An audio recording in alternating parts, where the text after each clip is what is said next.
Welcome, my friends, and let me spin a tale of love, redemption, and the transformative power of food. A savory saga that will tantalize your senses and warm your hearts. Enjoy the story. The stench of burnt garlic bread wafted through Arnold's kitchen as the owner, a portly man in his late 40s named Arnold Becker, stormed into the kitchen. His face was beet red, veins bulging in his neck. "Frank," he bellowed, "what the hell is going on back here? Table 6 just sent back their pasta primavera saying it tasted like dog food." Frank, the head chef, looked up from the stove with bleary, bloodshot eyes. He took a swig from a flask hidden in his apron pocket. "What do you expect, Arnie? You buy the cheapest ingredients possible. I'm doing my best here." "Your best?" Arnold sputtered incredulously. "I just caught you drinking on the job again. That's the third time this week." The young waitresses exchanged knowing glances. Frank's drunken antics were legendary, inappropriately hitting on the staff, mixing up orders, starting small grease fires. Everyone was fed up, but no one dared to cross the ill-tempered chef. "You know what? I've had enough of your crap, Frank," Arnold declared. "You're fired. Pack up your knives and get the hell out of my kitchen." Frank hurled his grease-stained apron at Arnold's feet. "Screw you, man. Good luck finding another chef willing to work in this dump." He stormed out, slamming the door behind him. The kitchen staff stood in stunned silence for a moment, before erupting in applause. "Good riddance," said one waitress. "I was ready to quit if I had to endure one more shift with that creep." Martha, Arnold's matronly neighbor who sometimes helped with prep work, patted him on the shoulder. "You did the right thing, dear. We're all behind you 100%. Arnold collapsed heavily into a chair, head in his hands. "What am I going to do, Martha? Without a head chef, I'll have to close the restaurant. I'm already barely scraping by as it is." Martha clucked her tongue sympathetically. "Have faith, Arnold. The Lord works in mysterious ways. I'm sure He will provide a solution." Arnold sighed, praying she was right. His little restaurant was his pride and joy. He couldn't bear to see it fail. But where on earth would he find a new chef on such short notice? The next morning, Arnold sat in his cramped office, despondently flipping through his Rolodex of restaurant contacts. No one was available to fill in, especially given Arnold's reputation for high turnover and low wages. "What's the plan, boss?" asked Olivia, his plucky assistant manager, poking her head in. "We've got reservations on the books for tonight." Arnold rubbed his stubbled chin. "Looks like we'll have to close for a sanitation day. Call the customers and tell them we had an unexpected maintenance issue in the kitchen. Offer them a 20% discount on their next visit." "You got it," said Olivia. "Let me know if there's anything else I can do to help." "Not unless you know an unemployed master chef looking for work," Arnold replied wryly. Olivia gave him a sympathetic smile and ducked out to make the calls. Arnold's cell phone rang. It was his son, Evan. "Hey, Pops! Still on for lunch today?" Arnold groaned, having completely forgotten about their plans. "Hey, buddy, I'm dealing with a bit of a crisis here at the restaurant. Had to fire my head chef." "Whoa, that sucks," said Evan. "Want me to bring you some takeout instead? We could eat in the park. It's a nice day." "That actually sounds perfect," Arnold replied, feeling a rush of affection for his thoughtful son. "Meet you at the usual spot in an hour." Arnold and Evan sat on a park bench, munching on gyros from a nearby food cart. Arnold filled his son in on the Frank situation. "Yikes, sounds like a nightmare," said Evan, shaking his head. "But you definitely did the right thing canning his ass. No one should have to put up with that kind of behavior in the workplace." Arnold nodded grimly. "I just hope I can find a replacement soon or I'm screwed. I've already called everyone He was interrupted by a strangled choking sound.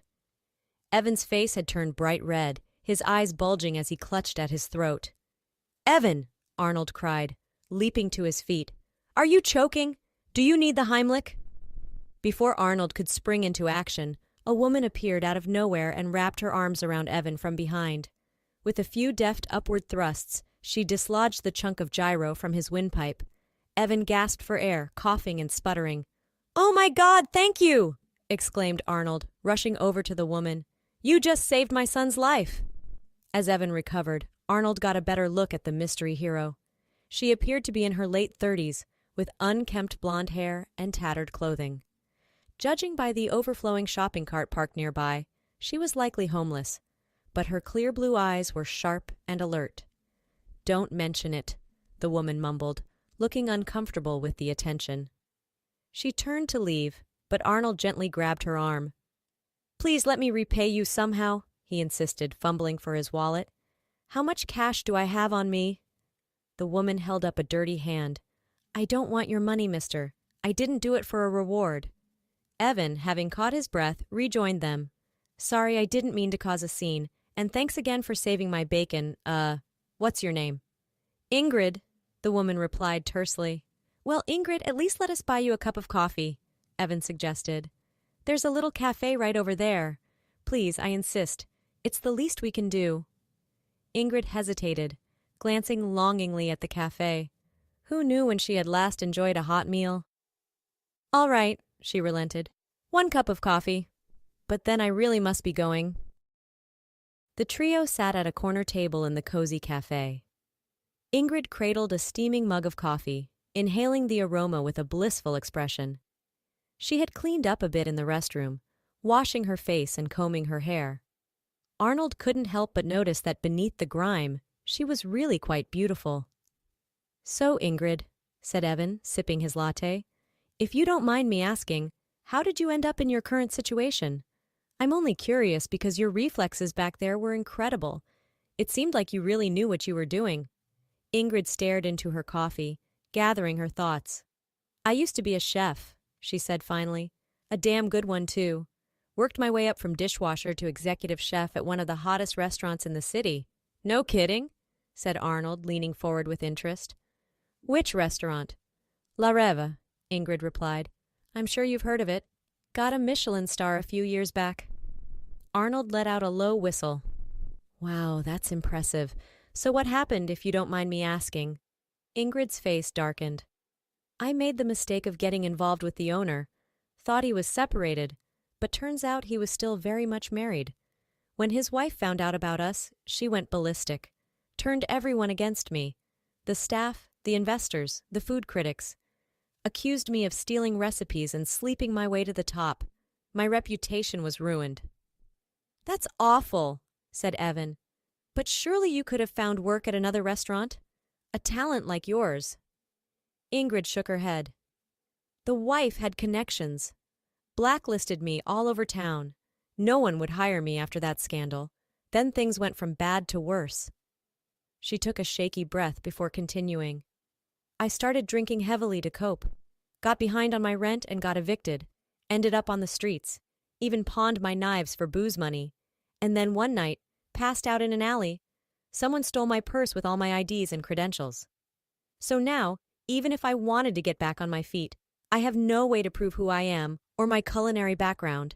It's like Ingrid Hoffman, rising star chef, doesn't exist anymore. There's just this." She gestured sadly at her disheveled appearance. Arnold felt a surge of sympathy for this woman who had fallen so far from grace. He knew all too well how fickle the restaurant industry could be. An idea began to take shape in his mind. Ingrid shook herself out of her melancholy reverie. "Anyway, that's my sob story. Thanks for the coffee, but I should get going." She reached for the half-eaten salad Evan had ordered. "You gonna finish this? The dressing is a bit heavy. They should have used champagne vinegar instead of balsamic. And the potatoes are slightly underdone, but not bad for a little cafe salad." Arnold and Evan exchanged a look of amazement. Even in her current state, Ingrid's chef instincts were razor sharp. Arnold cleared his throat. "Ingrid, I know this might sound crazy, but would you consider coming to work for me?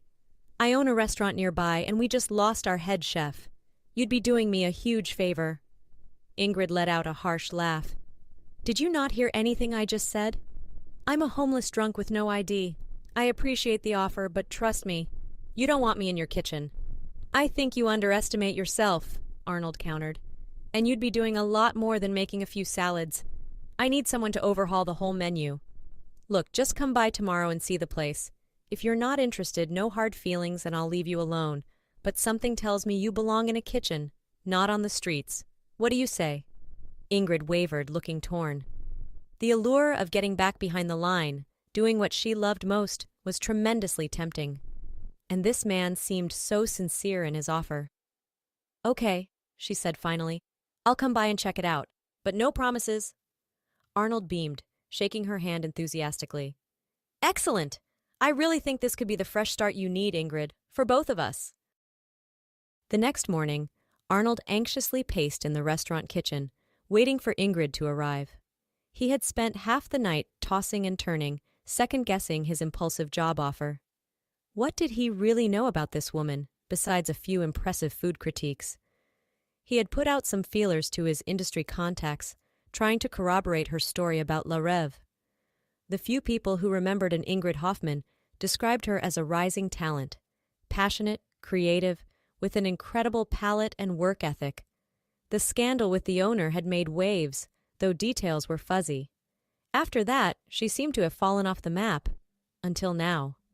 Arnold's thoughts were interrupted by the kitchen door swinging open. Ingrid stood there awkwardly, a plastic grocery bag in hand. She looked like she had made an effort to tidy up, but her clothes were still worn and ill-fitting. "Morning, Chef," Arnold greeted her with a warm smile. "Glad you could make it. Welcome to Arnold's kitchen." Ingrid glanced around the dingy kitchen, taking in the ancient appliances and chipped countertops. Arnold inwardly cringed. It was a far cry from the gleaming state-of-the-art kitchen she must have commanded at La Rêve. "It's not much," he admitted, "but it's got good bones. And with the right touch, I think we could really turn things around. So what do you think? Still interested in the job?" Ingrid set her bag on the counter with a determined thud. "I'm here, aren't I? But if we're really doing this, I'm going to need a few things. First of all," she rummaged in the bag and pulled out a crisp white chef's coat and a set of pristine knives. "Consider it a signing bonus," said Arnold with a grin. "Every chef needs their uniform and tools." Ingrid ran a reverent hand over the coat, her eyes misting up. "I don't know what to say. Thank you, Chef Arnold." "Please, just Arnold," he insisted. "You're the chef now, I'm just the owner." Over the next few days, Arnold's kitchen underwent a stunning transformation under Ingrid's leadership. Using Arnold's meager pantry staples, she crafted an innovative new menu full of bold flavors and creative twists on comfort food classics. Arnold marveled at her ingenuity. Who knew canned peas could be elevated into a silky, mint-infused puree, or that stale bread could become decadent panzanella croutons? As word spread about the delicious new offerings, business began to pick up.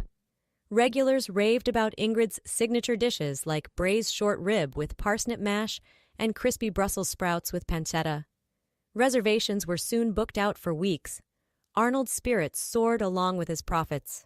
For the first time in years, he felt hopeful about the future of his little restaurant.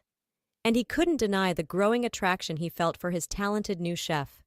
The way Ingrid commanded the kitchen, cool and focused amidst the chaos, sent shivers down his spine. But he hesitated to act on his feelings, not wanting to jeopardize their professional relationship or take advantage of her vulnerable situation. Everything was going smoothly until one day, an unexpected VIP booking threw the kitchen into a tailspin. The mayor's notoriously snobby nephew was coming to celebrate his engagement with a party of 20. If they could impress this crowd, it would cement Arnold's kitchen as the new it spot in town. Ingrid was a ball of nerves, barking orders at the cooks and obsessing over every garnish. Arnold watched anxiously from the pass, knowing how much was riding on this service. When the first courses were sent out, he held his breath. The plates came back licked clean. The nephew proclaimed the tuna crudo transcendent and the truffle risotto divine. He even asked to personally compliment the chef. Ingrid emerged from the kitchen to a standing ovation, flushed with triumph. Arnold hugged her tightly, pride surging in his chest. As the last satiated guests filed out, Arnold popped a bottle of champagne for the staff. "To Chef Ingrid," he toasted, beaming. "The woman who saved Arnold's kitchen." Ingrid clinked her glass with his, but her smile didn't quite reach her eyes. Arnold noticed her pensive expression as she slipped away from the celebration. He found her perched on the back stoop, staring up at the stars. "Everything okay, Chef? You should be over the moon right now." Ingrid sighed. "I am truly. It's just, I can't keep imposing on you like this, Arnold." staying in your guest room, wearing your late wife's clothes. You've already done so much for me. But now that the restaurant is back on its feet, I think it's time for me to find my own place." Arnold's heart sank at the thought of her leaving.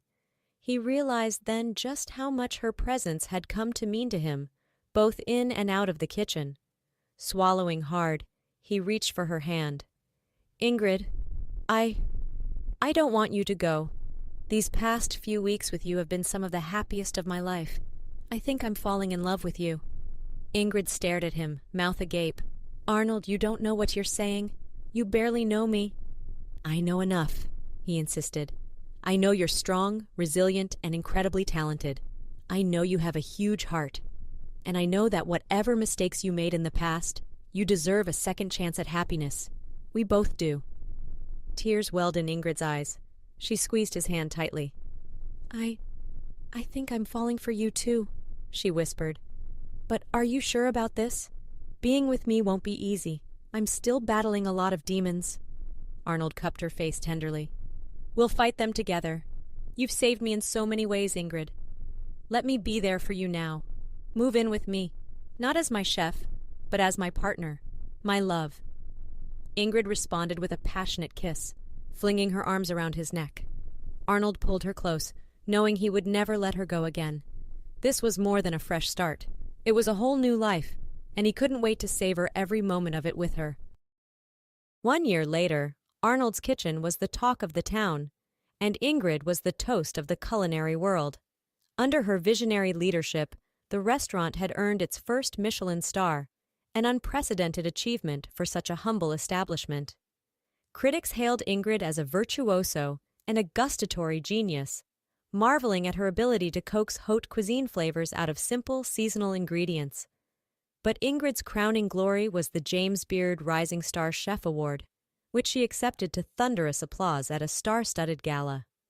As she stood at the podium in her elegant gown, Arnold watched with misty eyes from the front row, his heart bursting with love and pride.